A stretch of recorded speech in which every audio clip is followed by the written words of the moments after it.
Collect the specimen in the acute phase if possible, before the antibiotics are given. After antibiotics are given, you have a weakened organism. You may have a dead organism. If they give a bunch of antibiotics, then we'll do a wound culture, or maybe too late. Antibiotics work. We don't know what caused it. At that point, I don't care anymore, but the doctor does. We have to collect a sufficient quantity with proper technique. So if we know we need to set up 5 to 6, 7 auger plates for this particular collection, and we get one drop, there's a problem. We have to package it appropriately for transport. One of the biggest problems you'll have in the hospital, whether we're talking tubes or micro, it has to be labeled properly. You'll be surprised at how many cultures, things that nature you get that come in with nothing on it. 99.9% of the time, this is trash. There are exceptions. The rules say if it's not labeled, it goes in the trash. What if this is a bone biopsy? It's going to require surgery to replace it. Well, I mean, what if this is an OR specimen in general? They can't take them back to surgery just to collect another specimen. In that case, I will make exceptions, but somebody else is going to come up there and label that specimen. If this is just a urine culture or something of that nature, you can go make your patient pee again in a few minutes. You know, that's trash. Right. Transported promptly or stored appropriately. This is another problem. We've had this problem with OR, and I think after 8 years of trying, we finally got them educated.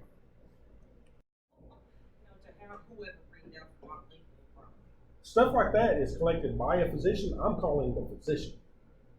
If you want a culture on this, I need you to label it. Or one of your surgery assistants, whoever. But I am not setting this up unlabeled.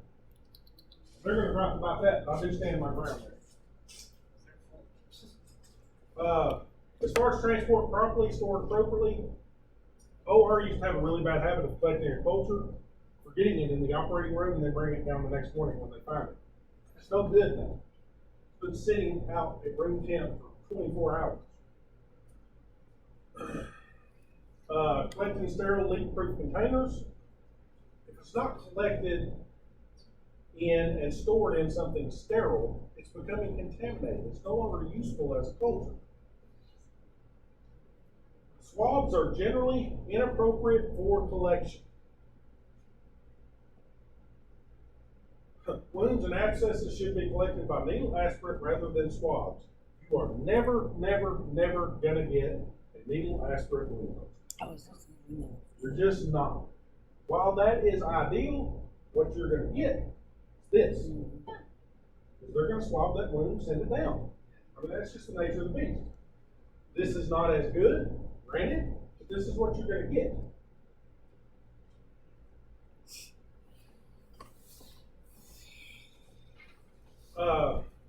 Urine cultures, we want a clean catch. What does that mean? You have special wipes called Castile wipes. Clean the area first. Midstream. Midstream. So you want to start peeing and then start catching. Because that first little bit kind of flushes the urethra out. We want what's in the bladder. And we want that first morning specimen. Because that first time you pee in the morning is the most concentrated. Sputum, same thing. We want a first early morning specimen. Patient should expectorate with a deep cough directly into the sterile container. We have to make sure they're coughing up that nasty sputum, not spit. Because if they get spit, you're getting mouth flora. We want that deep stuff. That is the only specimen in micro that absolutely disgusts me. I do not deal well with sputum, they gross me out. Poop doesn't bother me anymore. Urine doesn't bother me anymore. I've gotten amputated toes in a cup. Does not bother me. You get me a nasty sputum, and I nearly gag every time. Stool, they want at least 3 different specimens. Generally will not happen. Usually you get one. Excrete directly into the container. I don't know about y'all, but I'm not sure I can poop in a cup. They have a hat that they put in the toilet and you have to like spoon it out. So The main thing is there can be no urine in it, and you cannot scoop it out of toilet water. And no, I ain't scooping it out of nothing. That's a nurse's job. I'm not. Labeling requisition, it's got to be properly labeled. It has to be ordered correctly so that we know what kind of culture to set up for. Because let's take genital culture. There are a couple of different types. We have culture that say we're just looking for gonorrhea, just rule out gonorrhea, or look for whatever's there. So it needs to be ordered in such a way to clearly get across what that doctor's looking for, what they want. Safety should not pose a safety threat, which means it should not be leaking everywhere. You take a urine out of a bag and your hand becomes wet, that's a safety issue, which means get it under the hood, do whatever you gotta do. Make sure you got gloves on, number one. Should only be opened in a biological safety cabinet. This is true for a number of reasons. Not because of personal safety, which I don't care much about my own safety. That safety hood has negative pressure. So I do all my setups and all that under the safety hood because when I open a poop, the smell goes that way too. That's why I like the hood. I don't want to smell this stuff. And believe it or not, I've had wound cultures that smell worse than stool cultures.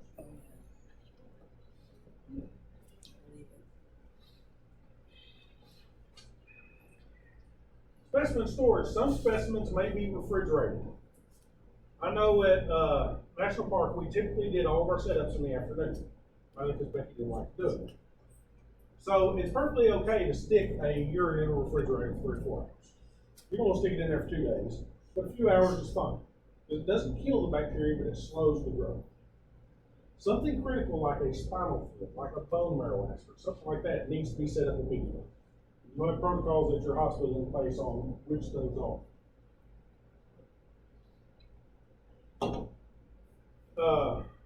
Preservatives for stools and urines. There are urine containers just for culture that contain boric acid to preserve it. There are preservatives for stool cultures. If you're in a place that doesn't do them, you send them out. And I don't know if I have one. It's a special cup. Yeah, it looks like this. And it has a preservative in it to maintain whatever's there. So you put some stool in there, ladle it, send it out.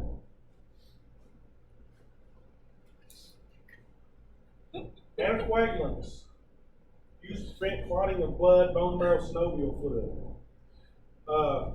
Your blood culture models, if we collect blood and put it in this bottle, and it just turns into one big huge clot, that's worthless to us. So there is an anticoagulant in here, just like there is in your blood culture tubes. We want it to stay in liquid form. But they had to be careful and study and make sure they use anticoagulants that don't affect bacteria. You don't want an anticoagulant that's going to kill the bacteria.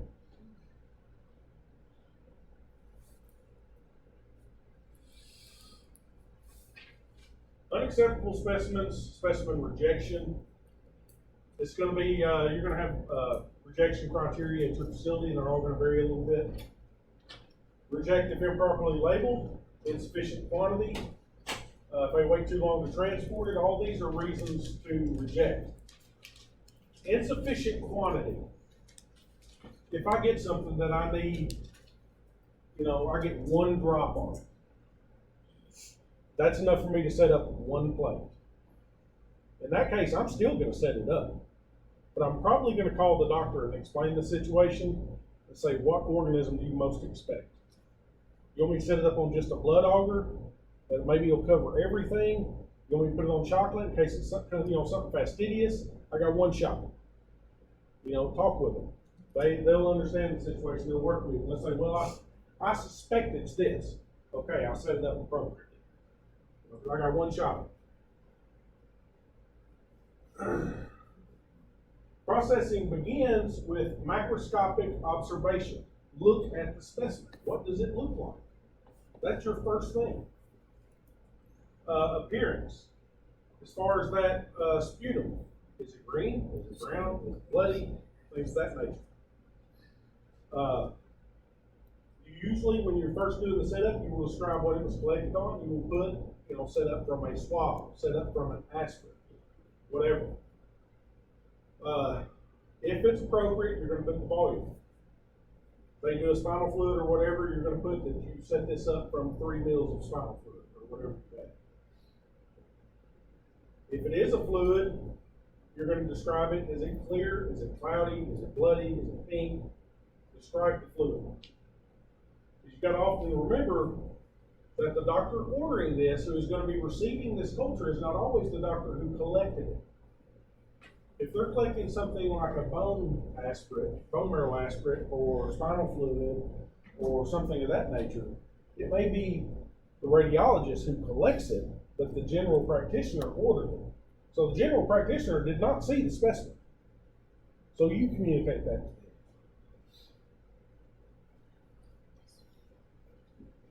Microscopic observation.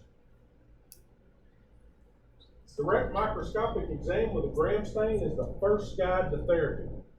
There's a gram stain ordered, and you report that you see many gram-positive cocci. Most of the time, that doctor will begin treatment right now.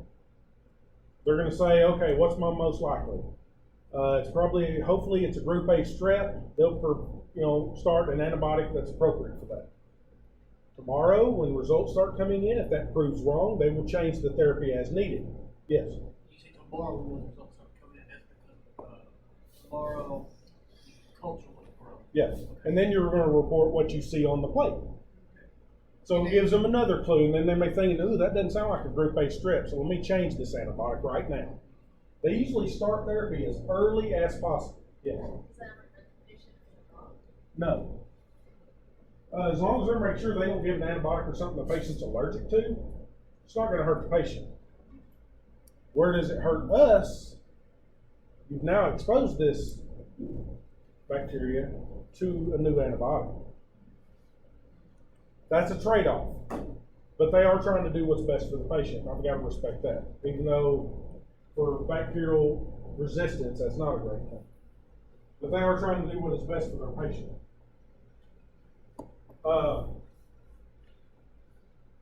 It also can reveal the adequacy of the specimen. So when you do a gram stain on a sputum, you're going to report, you see a lot of white cells, you see a lot of gram-negative rods, whatever. You're also going to report what other type of cells are present. If I see a lot of epithelial cells, that is from the mouth. That tells me this specimen is spit. That is not sputum. You should not see those large, flat epithelial cells from the deep sputum. That's a different cell type. So that kind of lets the doctor know this is probably a bad specimen. We're going to see where it goes, but he's not going to put a lot of weight on that.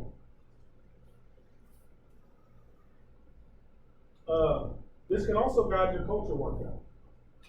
We will often set fungus up on different plates from bacteria. So as soon as you do this gram stain, if you see fungal elements, you may go, aha, I need to add a plate in case this turns into a mold or whatever. That also tells me I need to hold that plate for an extra day or two because fungus tends to grow a little slower. So this is our first clue. This is not appropriate for all specimens. Areas with a lot of normal flora, we do not gram stain unless that doctor absolutely insists. There is no value in doing a gram stain on a stool culture. Yes, bacteria are present, a lot of them. They're supposed to be. We don't do gram stains on mouth cultures or throat cultures typically because there's a lot of normal flora there. You can't tell on a gram stain the difference between a normal flora strep and group A strep causing strep throat, so there's no value in it. That's like the ADs on the plate. We're going to wait till tomorrow and see what it grows out and then give him a clue on that. But if that doctor insists and he orders it, I want a gram stain, you're going to do a gram stain.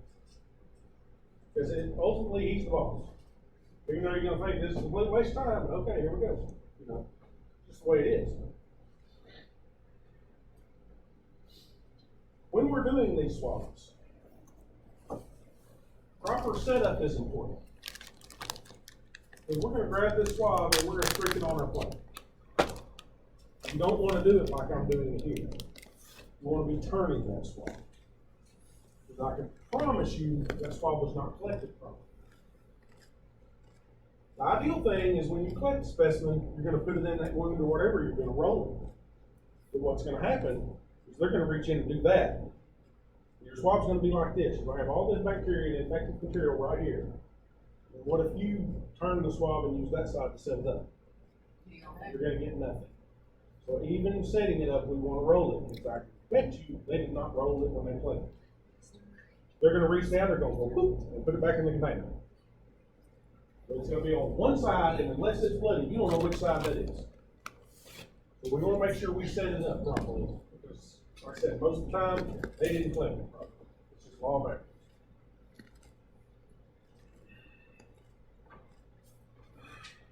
So types of culture media. Part of this is covered by your homework. Non-selective. Supports the growth of most non-fastidious organisms. I think your book keeps calling this SBA, sheep blood auger. Most places will call it BAP, blood auger plate. Same thing. But completely non-selective, it'll grow almost anything. Doesn't, not selective for gram positive, gram negative, whatever, everything will grow there. That's why blood plate is included in almost every culture. Because that covers most ground. Selective supports the growth of one type, but inhibits the growth of others. Often by the use of antimicrobials, dyes, alcohol, salts. We keep mentioning McConkey because that's the most common. It's selective for gram negatives. Is that to say that a gram positive absolutely cannot grow on McConkey? No, it can. If you get a really good, strong, healthy Staph aureus, it will grow on McConkey. Won't grow especially well, but it'll survive. Maybe real small colonies, but at the very least it inhibits it enough that we can get that gram negative. And rarely will it even grow. Yeah. Okay, so you have a blood plate, and you have a coffee plate, and they both grow. Your president's is a coffee plate, is this a gram negative, right? Or no? You're gonna think, if I look at a plate, and I did a blood plate and a McConkey, and they both grew, I'm immediately suspecting I'm dealing with a gram negative organism. Because if I've got two plates that blood grew and the McConkey has nothing, I'm thinking gram positive organism, because this is blank. Okay. So that's, that's one of your first clues. And that is why specifically urines are set up on blood McConkey. Most UTIs are caused by gram negative organisms. So that McConkey plate is really what we're looking for. Differential. Media that shows differential characteristics of organisms. McConkey again has lactose. They're a lactose fermenter and the colonies will be pink. Blood is differential for hemolysis. It'll show you if it's beta hemolytic or alpha hemolytic or not hemolytic at all. So some can be multiple categories. McConkey is selective and different. An enriched media contains growth enhancers added to non-selective auger. Blood is actually an enriched media. It has blood added to basically a soy base. Chocolate is enriched even more because it's blood that's been heated added to a base. An enrichment broth is a liquid designed to encourage growth of small numbers of a particular organism while suppressing other flora. There's something called limb broth, which encourages group B strep while trying to inhibit most other organisms. Then just general broth media can be used as a supplement to plate media. On wound cultures at National Park, we set up blood chocolate McConkey, and we also set up a thioglycolate broth. And usually what we would do is we would stick the swab down in there and snap it off and leave it in that broth and just let it soak. Because we're still going to read our plates, and we're going to base it on that. But if we look at our plates and there's nothing growing, then we look at that broth and it's cloudy. Something was present and we missed it on the plate. We're going to set it up again out of that broth. That's just a secondary backup to catch maybe those very small numbers that didn't quite grab but weren't present. just a backup. And you can have broths that are selective. There are, a lot of people use for stools, they'll use a gram-negative broth, which is selective for gram-negative organisms only.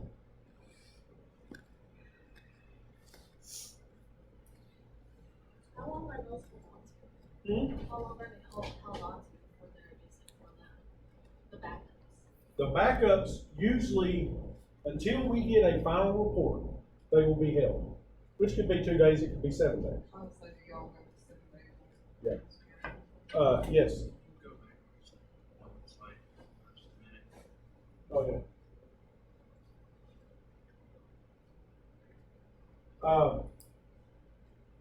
Until we get a final report where we know what's present, we're gonna hang on to that, just as a backup. Even after we get a final report and everything's present, most places will hold like their plates and their broths for 7 days. Just in case.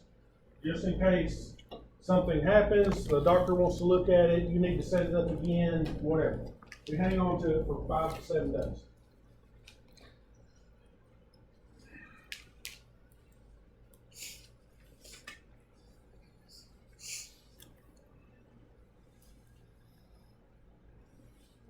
Usually when we're storing these, we're storing in room 10.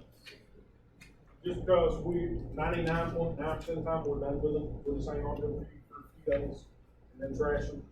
But if you notice in Micro at National Park, up there on top of the counter is that rack full of plates. That's the ones Becky's done with. She just hangs on and every day a different slot gets thrown out. Oh, yeah. I'll watch it. Who's the person who lost that? That's what she said. She said she normally don't take it, but she would take me. Because what? She said she would just take me. I said, well, I appreciate that. It's so Whatever, she likes me, friend.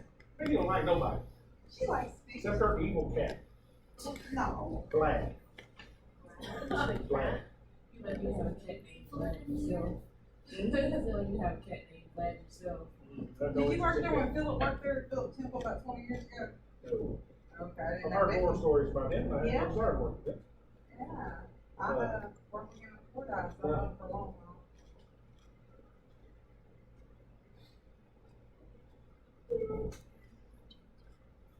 All right, media selection, based on type of specimen. Pathogenic organisms most likely to be present in the infectious process. So we're not going to use a blood or a chocolate on a stool culture. Usually. Becky does use blood, but chocolate, forget about it. That's for fastidious organisms. Stool cultures are full of organisms. We're not, I mean, that would completely cover the plate if you use something that gentle. You tend to be much more selective in those cases.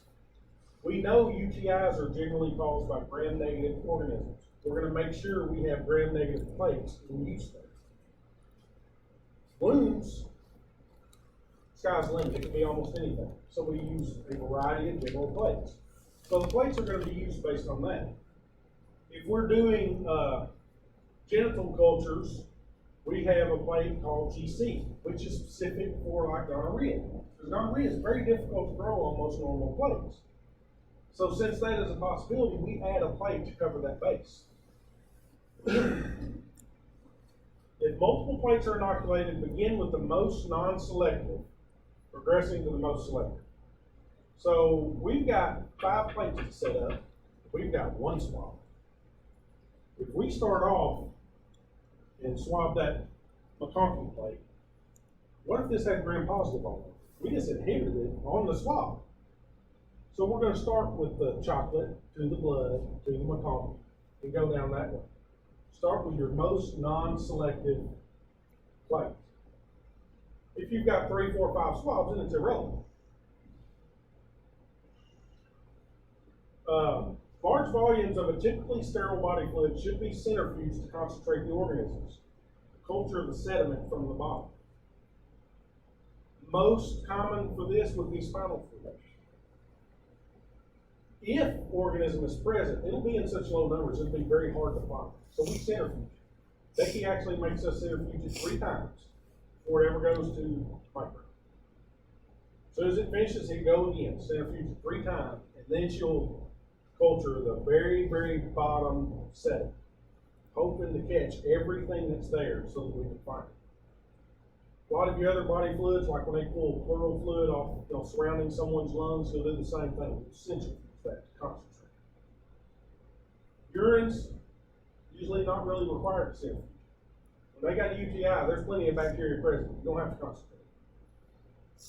But we're talking about generally sterile body sites. That's unusual to have a infection.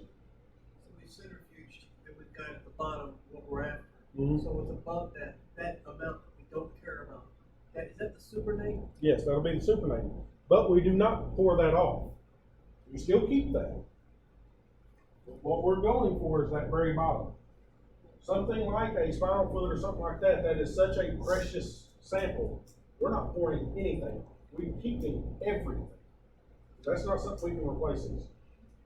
So the urine, when we centrifuge that, that's just for urine analysis for us to look on a microscope Yeah, and see. that's concentrated to look at it under a microscope. Okay, gotcha. And actually, in chemistry, if it's a really cloudy, nasty urine, I'll centrifuge it just so I don't stop my machine. Swabs, pus, urine, sputum, stool, etc., cultured directly onto the meat. Tissues. Occasionally, you will get a tissue culture. They're doing surgery or whatever, it looks funky, they'll cut a chunk off and send it to you. Well, we can't culture a chunk, so we have tissue grinders. It goes in this little container, you twist it, spin it with a little bit of broth, and we grind it up into a liquid so that we can now appropriately culture it for gram stain. Says it can be minced or cut with sterile scissors depending on type. The only time we're ever gonna cut on it with a scalpel or sterile scissors is like when I got the whole toe in the cut. You can't grind that whole toe up, there's bone in there. Cut you a little piece of meat off and grind that up. That's gross, by the way. They won't let me keep my toe. They didn't let you keep it? There was one time in pathology that Jennifer got an entire penis in a cut. I'm like, I ain't close. He let the infection go so long that everything from basically belly button down fell off. Oh, Do you remember what that infection was? No. Mince, before tissue grinders came out, they had to take a scalpel blade and like chop it as fine as they could, and then add the broth. Now we have grinders just for that. They're single use, they're sterile, grind it up, then you throw it away, and that's what everybody's gone to now.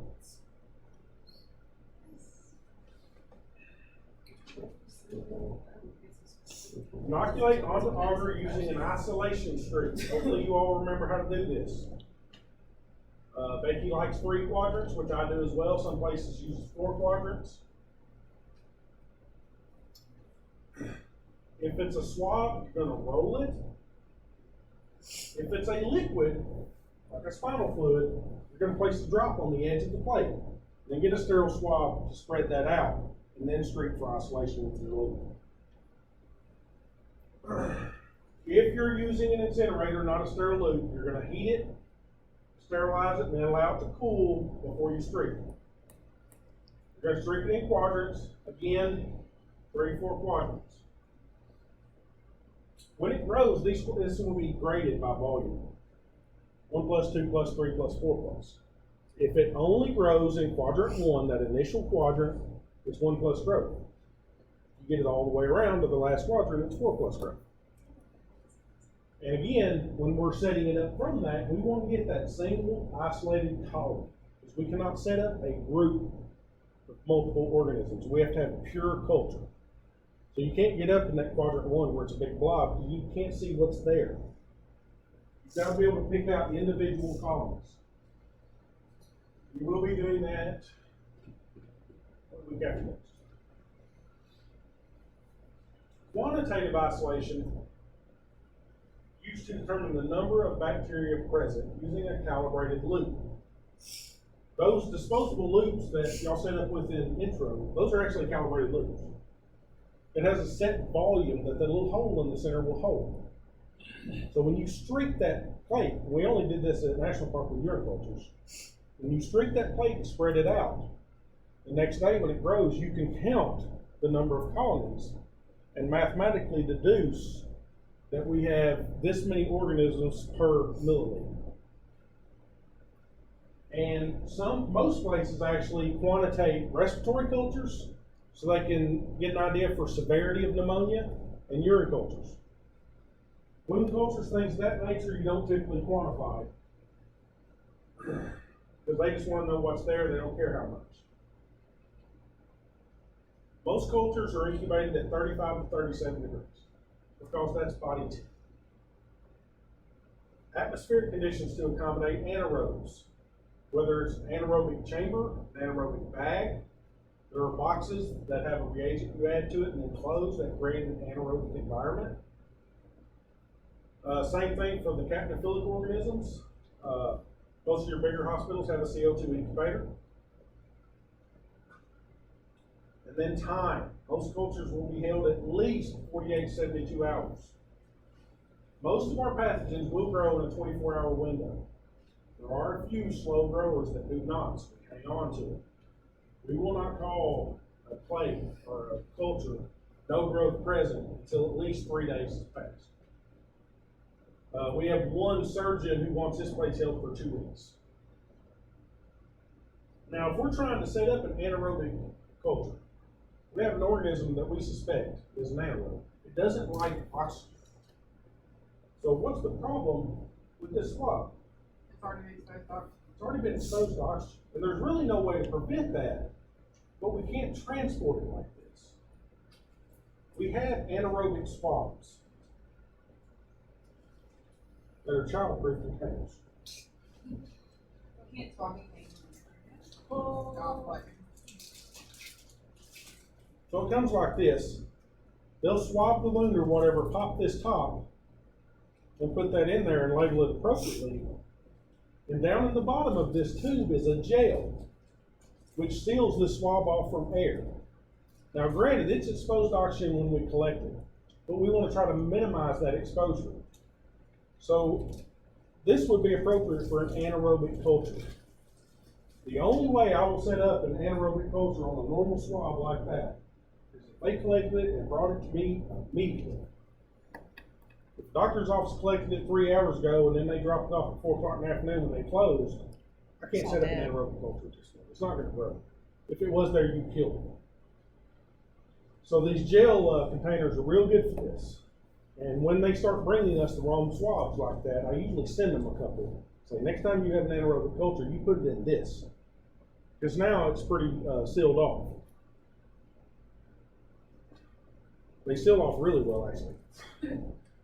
Unfortunately, when you go to set it up, it's kind of slimy because it has this gel all over it. But that does not hurt your culture. It's just a sterile gel to seal it off from air. Nice clear gel. Pretty much everything that we use has been tested over and over and over. Where, like you said, that the gel in there is even this.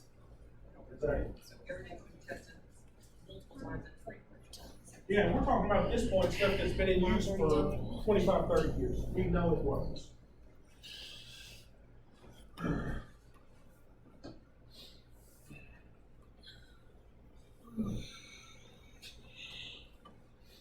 So here's that quantitative isolation. We set it up differently than streaking for isolation. We set it up to count it, so we do one streak down the middle, then spread it out, and then count the number of columns. The one on the left in the red is what I use. Yuji at CHI loves this technique, and to this day I cannot make a star streak. I think he's finally gotten away from it just because it's really hard to do that because you put it right in the center and then you streak it and you have to hit that center dot every time. I ain't that accurate. Not gonna lie, I miss it.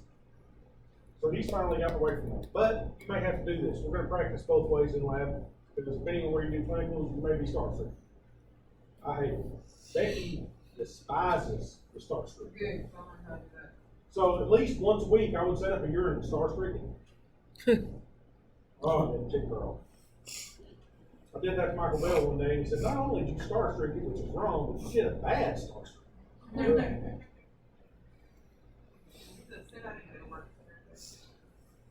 So, Most places use a loop that is, 1/1000 of milliliter. So you multiply by 1,000. So when this came done, use the 1 to 1,000th loop. You have 3 colonies. That's 3,000 colony forming units per milliliter. We don't usually quantify exactly, it's a range. It'll be 0 to 10, 10 to 20, 20 to 50, greater than 100. Like greater than 100,000 colony forming units, which means they got a bad use count. So it just gives them a rough idea of, a range of severity that we're dealing with.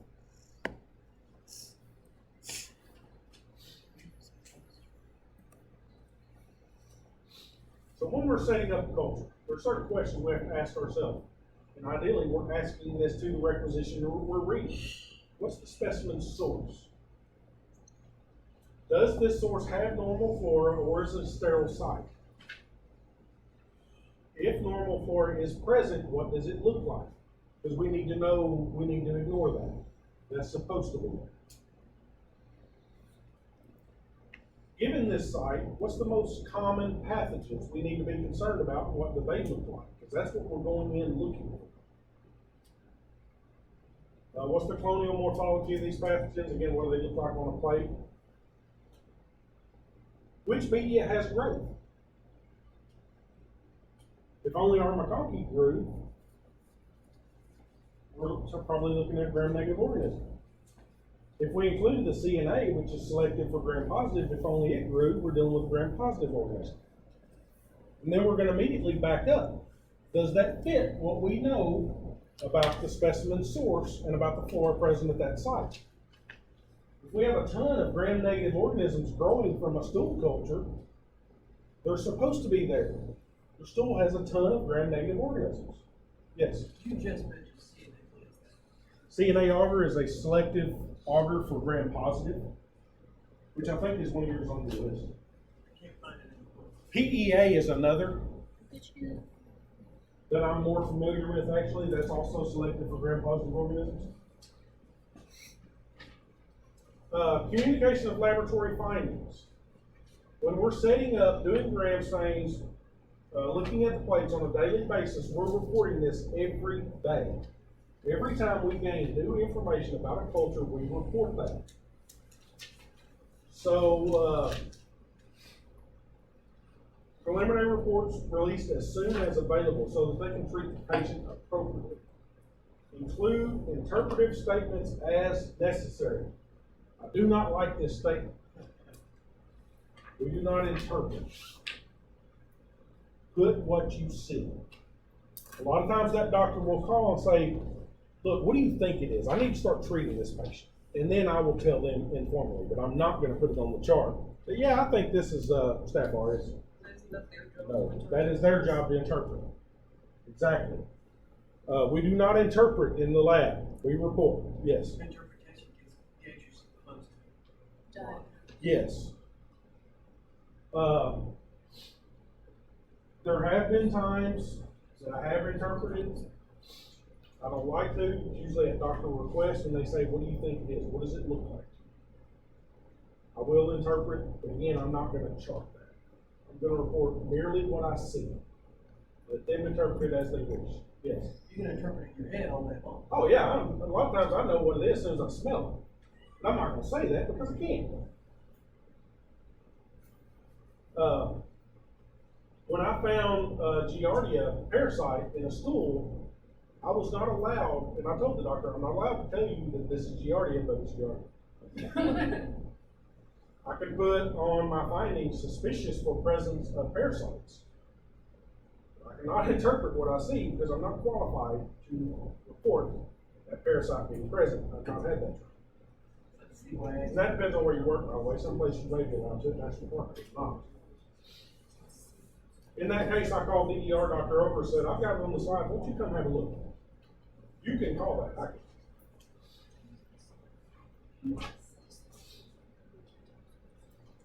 So summary. It's the responsibility of the micro lab to ensure that the appropriate and acceptable specimens are submitted for culture. when you have a problem getting inappropriate specimens for culture, it is your duty to educate the people collecting it. Good luck educating an RN. Been married to one for 17 years. But you've got to do everything you can to get this one. You cannot get them to give you the correct specimen. Eventually, you start putting on the report that incorrect specimens given, blah, blah, blah. Eventually, that MD is going to correct it. I promise you. The MD's gonna do what? The MD will correct it.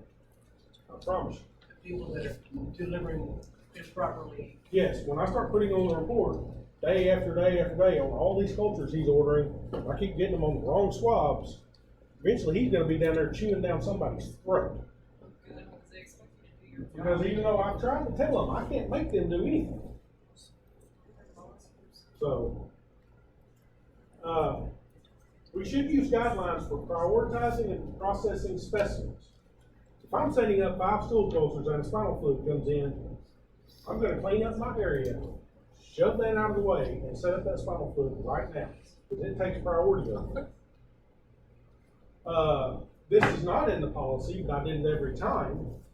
If I'm setting up 5 cultures on adults, and a culture for a child comes in, this goes to the wayside. Because I don't really care that much about adults. I don't even like kids, but I do try to prioritize them because I try to take care of the kids. Even though I don't like mine most of the time. But whether I'm talking chemistry, hematology, or whatever, if I've got a specimen on a child, it's going first over whatever else I'm working. But in micro, I do the same thing. Even though I don't even think you can legally do that, I don't care. Processing begins with macroscopic and microscopic exam, microscopic if ordered. Selection of media depends on specimen type and source. Use proper inoculation techniques. Don't be in the middle of the street and the plate and scratch your ear with a swab and then do it again. It's bad for you and the plate. Incubate them at the appropriate temperatures. The appropriate environment. If your criteria calls for this plate to be in the CO2, be sure you put it in the CO2 incubator. So be sure you save it for the appropriate time.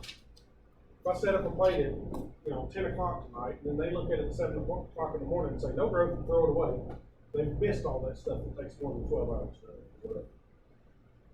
whatever. Considerable judgment, skill, or exercise in the reading, interpreting the cultures, and initiation of susceptibility testing. The final step is communicating accurate and timely results to the physician. When it says considerable judgment, skill, or exercise, that's no joke. When you're doing your clinicals and you finish hematology, you're qualified to work hematology pretty much everywhere. You have to be retrained on their instrument or whatever, but you know how to do hematology. Same for chemistry. You finish your rotation in chemistry, you can work chemistry. When you finish your rotation in micro, you know nothing. St. Vincent Infirmary in Little Rock, where I did mine, they said when they take somebody fresh out of school, they will train them for a minimum of 6 months before they will even consider them a beginner. You have to do this for 5 years before you can even begin to call yourself a microtech. And it takes 10 years before you're very good at it. This is not something that you just jump into because there are thousands and thousands of organisms. There are multiple body sites. There's all this normal flora.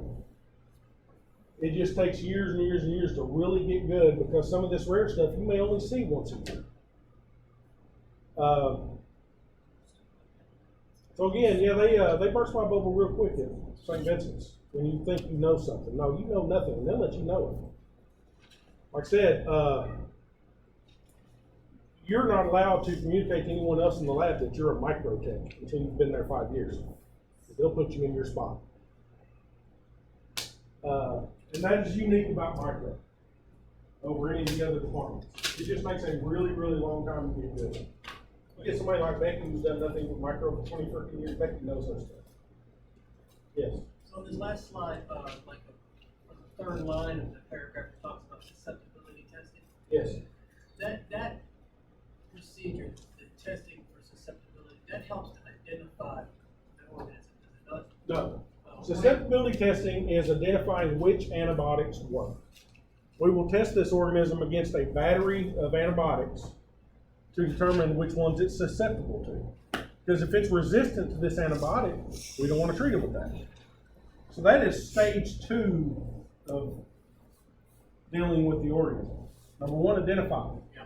Number 2, how do we kill it? That's the susceptibility.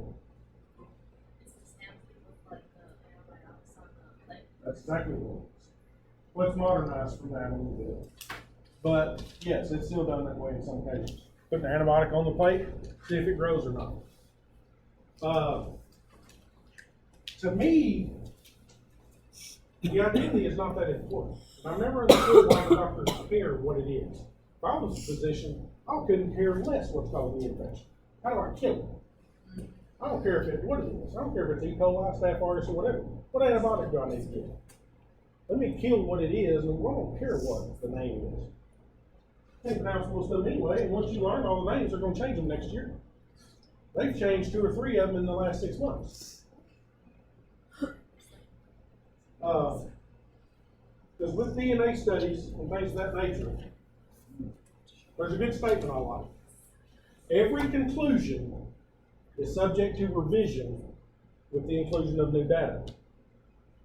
So even though we think we know this organism so well, then they start doing DNA studies on how it works and who it's related to and all that, they may start changing and moving the genus and family it belongs to. And every time they do that, they change the names.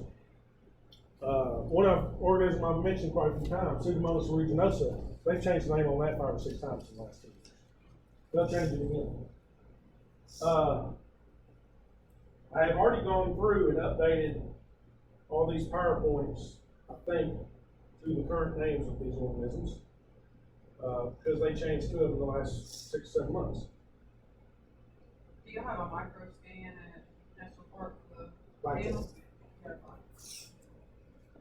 Right, I want to get partway through this lecture because what we're going to be doing next week is microscopic exam. We're going to be doing gram stains and stuff.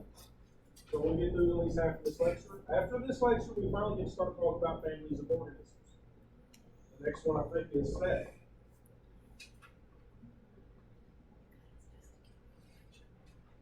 So microscopic exam. What is the most common stain in microbes? Gram. What are the 4 parts of it? It's Nine is important. saffron, Step 4. The crystal violet. Step and 1. then, Decolorant. Decolor. Which is acetone alcohol. I can think of those, all of those acetone.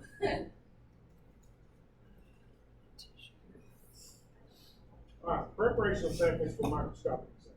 Smears from swabs. Ideally, 2 swabs should be collected in perfect order. 1 to set up on the plates, 1 to do gram stain.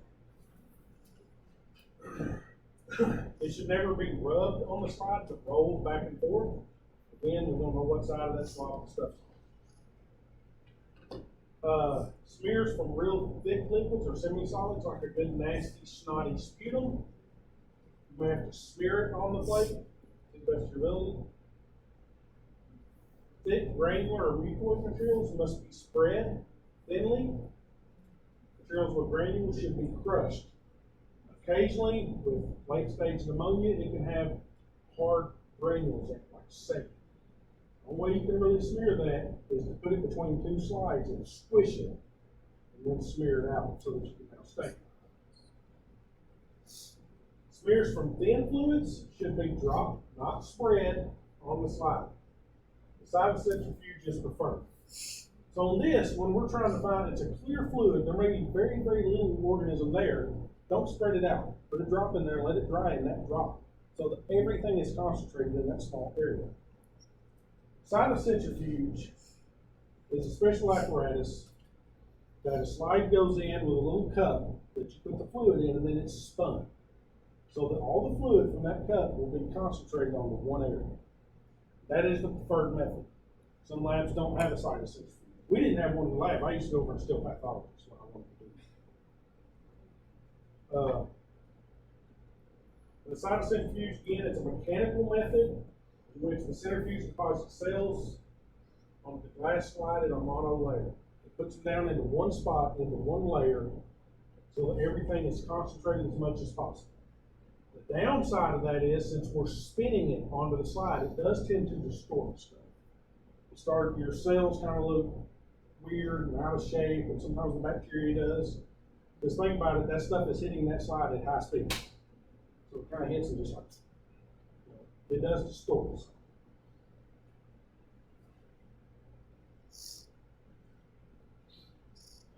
So preparation of the samples, smears and swabs should be rolled, not rubbed.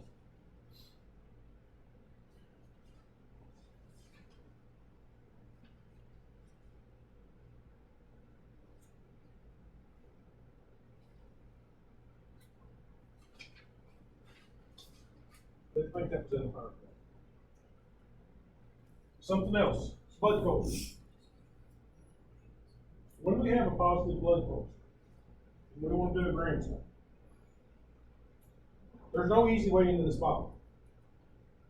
What you're going to do is get a new syringe and stick it in there and draw it out like you're drawing up medicine to give a shot. You're going to use that syringe to transfer that bloody material onto the slide. I usually make mine in two areas on the same slide. In one spot, I'll just put a drop. The other side, I'll kind of spray it. That way, I've got a thick and a thin I can look at. The thick doesn't work a lot of times because there's blood in here too. And it's hard to see the bacteria with all those blood cells. That's why I always make a thin area as well when I've spread out. You can spread it out either taking the side of that needle and spreading it a little bit, or tilting the slide where it runs over it a little bit to spread it out.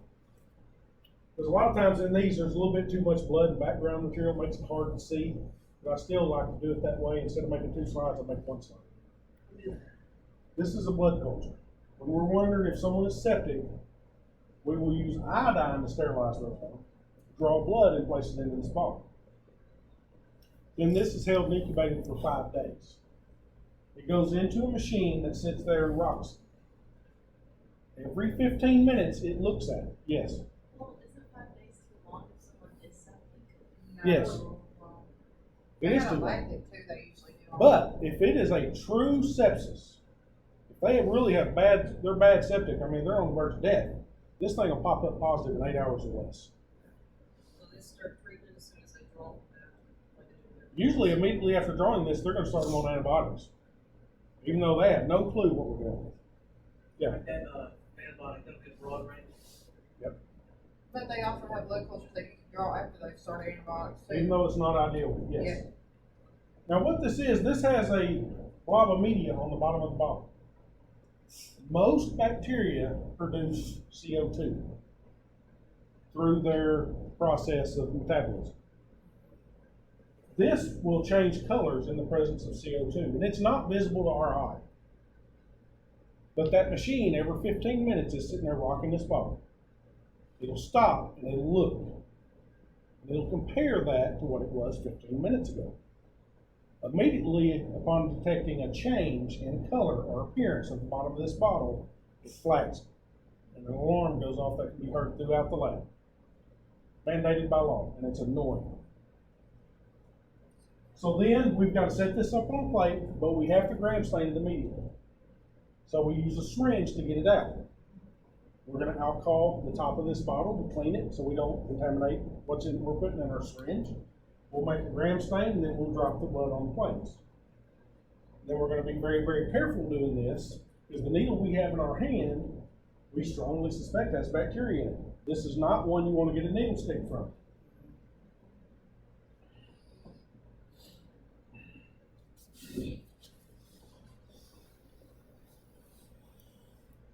I have a bunch of blood culture bottles right there, and you're going to be gram staining out of a lot. Swart stains, gram. This is the big one. This is the one we use on a daily basis. This is the stain we do 20, 30, 40 times a day in one. Used for direct smears, straight from the swab, straight from the fluid, etc. Can also be used straight off the plate.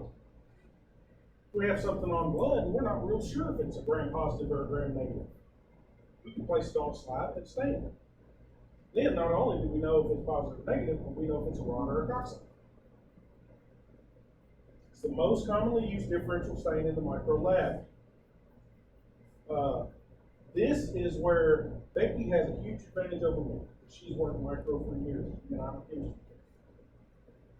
She can look at a plate and she knows what it is. Me, I would look at that colony and go, oh, I'm not sure I'm gonna gram stain. I would do 5 times more gram stains, which would cost me more time. I could do the job. There's no way I could do it as efficiently as that. We have the acid fast stains again. The fluorescent, the Kenyon, or the gold stain, the Ziehl-Neelsen, or the hot stain. Very few places do their own acid fast staining. CHI still does on occasion, strictly by the micro department. The regular microtechs do not do this. Because most labs do not deal with the acid fast organisms. They take too long to grow. Because when you're culturing for like a TB or an acid fast organism, you have to hold these plates for 12 weeks. We don't have the room or the resources or whatever to hold 200 plates or 200 samples for 12 weeks. So all this is sent out to reference lab. And then there's the calcifor white for fungi. There's another one that was more common for fungi that I mentioned yesterday. Y'all remember what that was? Let's use that. Lactophenol blue.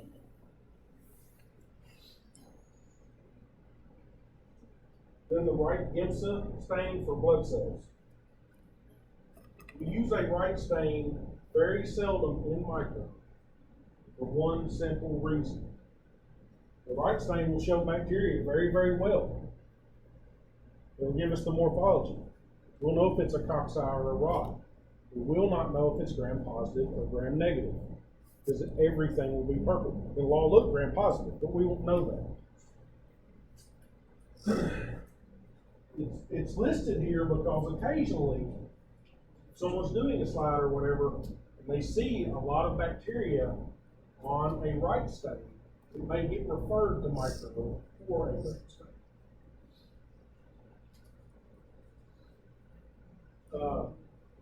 The gram stain, the first step of a gram stain is to fix the sample to the slide. Most places use heat, like we will. We'll just put it on a heat block and let it dry under heat. Some places use an alcohol fixer. They'll flood the stain with alcohol and let it evaporate. As it evaporates, it sticks that sample to the slide. There's a downside to that. You flood it with alcohol, you also wash off some of the sand, which is why a lot of places don't like the alcohol fixer. It's faster than heat fixing, but you do lose a little bit.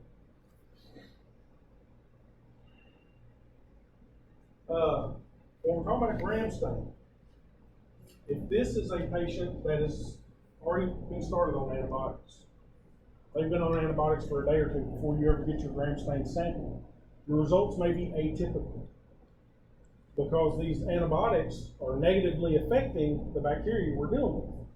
So they could be small, they could be weak looking, they cannot stain very well. Things start changing when they become weakened or on the verge of death. So that's why we want a sample before antibiotics are given. In a perfect world, that's not always the case. Because we may get a patient from a nursing home that's been on antibiotics for a month. We start getting some weird, bizarre looking gram stains that's hard to identify. And a lot of times we'll have to put gram stain results inconclusive. You know, it's present, don't know what it is. It looks weird. You know, we may have to grow it out.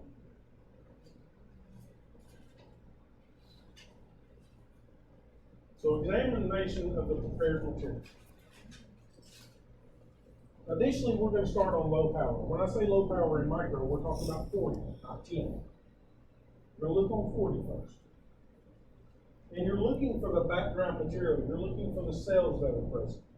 You usually try to quantify the number of white cells present. Because if it's a true infection, there should be white cells there.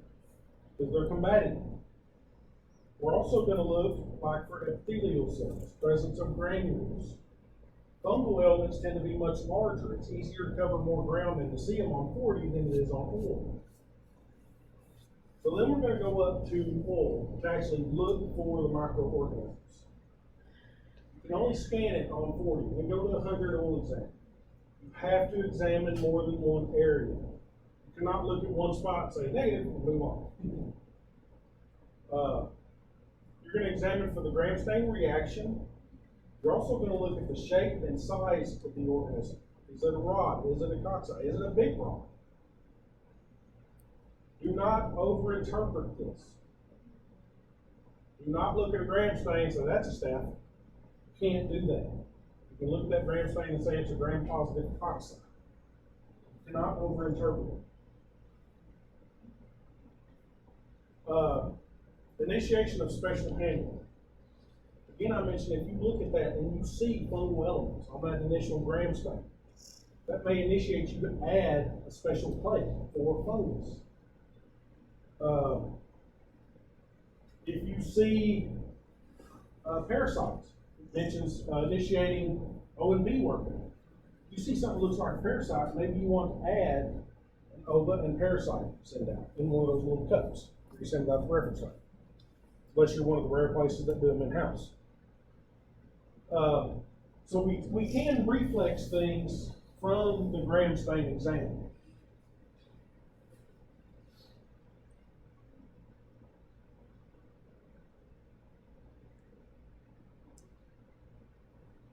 We've got to look and grade and classify the contaminating materials. We're doing that respiratory work on that sputum, and we see all those epithelial cells. We need to report that. That doctor needs to know that we're going to still work this up, but it's spit.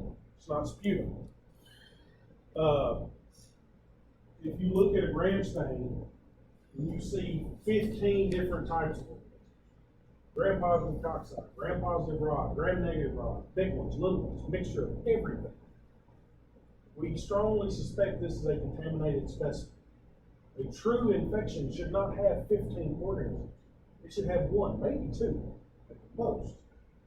So we need to report that. So gram smear report, we want to grade the findings. 1+ to 4+, or light, moderate, heavy. We use light, moderate, heavy, or light, moderate, many, with national point. Did you really have to look hard to even find the bacteria? Or did you turn on the microscope and they're everywhere? Same thing with the white cells. Did you see 1 or 2, or was there 50 in every field? This is important to the doctor because that clues him in. This is a legitimate infection. If there's a ton of bacteria, a ton of white cells, this is a legitimate heavy infection. So we always want to quantitate that. Purulence being present to white cells. Contaminating materials, mucus, normal flora, etc. Contaminating materials would be like, and I've seen this, if you're looking at a urine microscopically, which you don't typically, and you see elements of stool, be it vegetable or meat fibers or anything like that, we got a urine, but it's contaminated with stool. This is not appropriate for a urine culture. So that's the thing we're looking for. Local materials, cellular fluid or cellular elements that are normal to the area sample. If you're doing a respiratory specimen, you should be seeing mucus. We have mucus in there. Macrophages, epithelials, blood, protein, sperm, normal flora, etc. Always again, quantitate the gram stain report.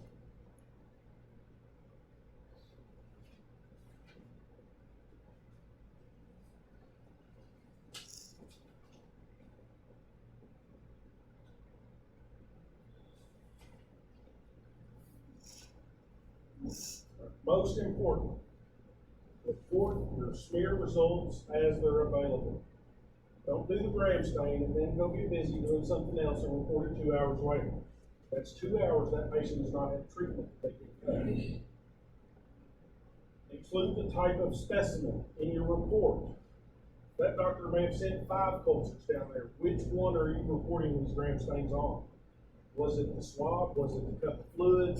Was it the arm? Was it the right leg? He has to know where this is coming from. You want to include the type and the grading of the materials present, whether we're talking about white cells, skin cells, whatever. and include the gram-stain morphology of the pathogens. And scratch out that next line, interpretive report. No, never. But you don't want to just say there's a lot of cocci there. Gram positive, gram negative, are they all in pairs? So you can maybe go ahead and say diplococci. If we're talking about gram-negative rods, are they in chains? Are they in clusters? Are they palisading? Is it fusiform? Give them all the information you can without interpreting. Yes. You said palisading, is that the diagonal ones? Yeah, where it stacks up like a picket fence. And they don't always diagonal, sometimes they'll be vertical, they'll be lined up side by side.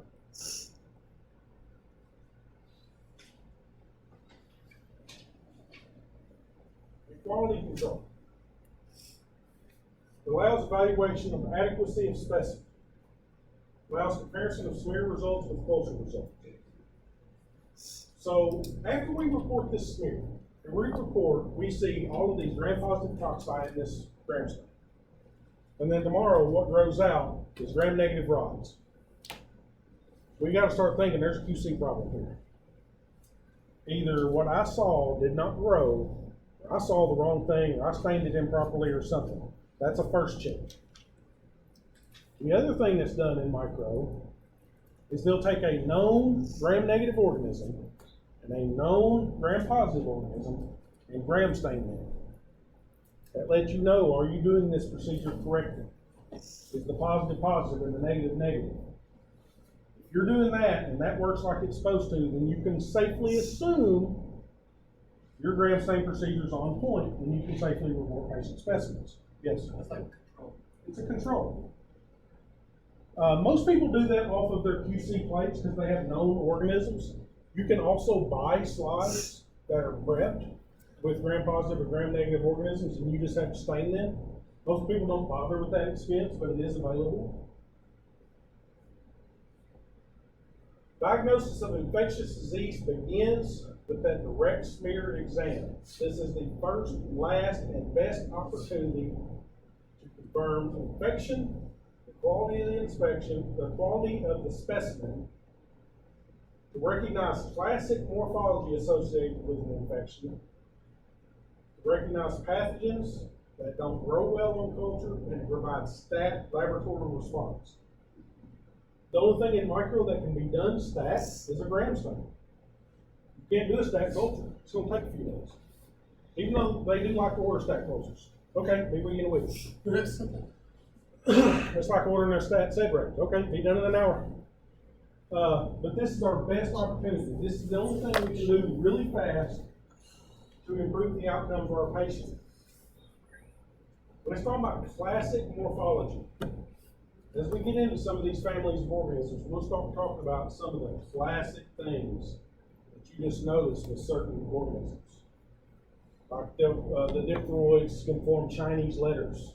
The way they stack up and organize, it looks like you're reading Chinese. And that's just certain things that we learn to just pinpoint. Like we know what it is as soon as we see the gram stain. We can say that, but we know what it is. As far as recognizing pathogens that do not grow in culture, gonorrhea is very, very recognizable in gram stain. Very recognizable. Also does not grow very well on blood agar. It will grow somewhat on chocolate, but if we see that, we need to know to add that chocolate agar plate, or to add that plate for gonorrhea, which at National Park they use GC11. So that gives us clues that we may need to add something. We see fungal elements. Let's add that fungal plate. This is our opportunity to do that. Otherwise, we're going to miss it. Gonorrhea, is that part of Neisseria? Yes. Neisseria gonorrhea. If you see gram-negative diplococci inside the white cells of the urethra specimen, that is gonorrhea. So when we see that, we know add that plate. That's gonorrhea. We can't say that until tomorrow, but that's gonorrhea.